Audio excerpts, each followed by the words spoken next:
ചട്ടം 372 പ്രകാരം ലോക്സഭയിൽ കുംഭമേളയെക്കുറിച്ച് സ്വമേധയാ പ്രസ്താവന നടത്തി പ്രധാനമന്ത്രി. കുംഭമേള രാജ്യത്തിന്റെ ആത്മാവ് വീണ്ടെടുത്തുവെന്നും മോദി പറഞ്ഞു. കുംഭമേള രാജ്യത്തിന്റെ ഐക്യം വീണ്ടെടുത്തുവെന്നും മോദി സൂചിപ്പിച്ചു. उस पवित्र जल को मॉरिशस के गंगा तालाब में अर्पित किया गया तो वहां जो श्रद्धा का, आस्था का, उत्सव का माहौल था वो देखते ही बनता था। हमारी परंपरा, हमारी संस्कृति, हमारे संस्कारों को आत्मसात करने की, उन्हें सेलिब्रेट करने की भावना कितनी प्रबल हो रही है. പ്രധാനമന്ത്രി കുംഭമേളയെക്കുറിച്ച് സ്വമേധയാ നടത്തിയ പ്രസ്താവനയ്ക്ക് പിന്നാലെ ലോക്സഭയിൽ ബഹളം. കുംഭമേളയിൽ തിരക്കിൽപ്പെട്ട നിരവധി പേർ മരിച്ചത് പ്രധാനമന്ത്രിയുടെ പ്രസ്താവനയുടെ ഭാഗമായിരുന്നില്ല. ഇതാണ് പ്രതിഷേധത്തിന് കാരണമായത്. ബസന്ത് വിവരങ്ങളുമായി നമുക്കൊപ്പം ചേരുന്നു. ബസന്ത്, സ്വമേധയാ ഈ കാര്യങ്ങൾ അവതരിപ്പിക്കുമ്പോഴും എന്തുകൊണ്ടാണ് ഈ കാര്യങ്ങൾ ഒഴിവാക്കിയത് എന്നത് സംബന്ധിച്ചായിരുന്നു സഭയിൽ ബഹളമുണ്ടായത്. വിശദാംശങ്ങൾ എന്തൊക്കെയാണ് ബസന്ത്?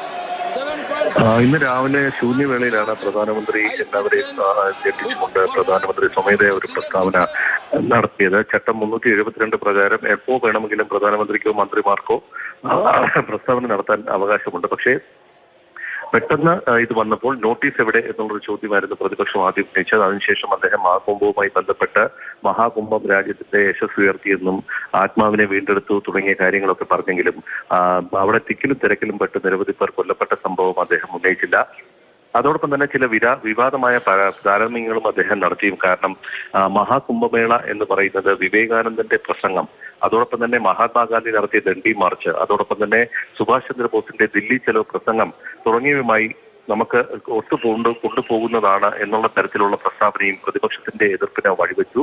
മാത്രമല്ല, രാഹുൽ ഗാന്ധിക്ക് ഈ പ്രസ്താവനയ്ക്ക് ശേഷം സംസാരിക്കാൻ അവസരം നൽകാത്തതും പ്രതിഷേധത്തിന് കാരണമായി. അദ്ദേഹത്തിന്റെ മൈക്ക് ഓൺ ചെയ്യാത്ത ഒരു സാഹചര്യമാണ് ഉണ്ടായത്. തുടർന്ന് പ്രതിപക്ഷം നടുത്തളത്തിലേക്ക് ഇറങ്ങുകയും വൻ ബഹളത്തിൽ കലാശിക്കുകയും ചെയ്തു. സ്പീക്കറുടെ ഡയസിന് നേരെ പ്രതിപക്ഷങ്ങൾ തട്ടിവിളിക്കുകയും ചെയ്യുന്ന ഒരു സാഹചര്യം ഉണ്ടായിരുന്നു. തുടർന്ന് സഭ 1 മണിവരെ നിർത്തിവെച്ചു. ഇപ്പോൾ വീണ്ടും സഭ ചേർത്തപ്പോൾ വീണ്ടും പ്രതിപക്ഷം നടുത്തളത്തിൽ ഇറങ്ങി വലിയ മുദ്രാവാക്യം വിളികളുമായി നിൽക്കുകയാണ്.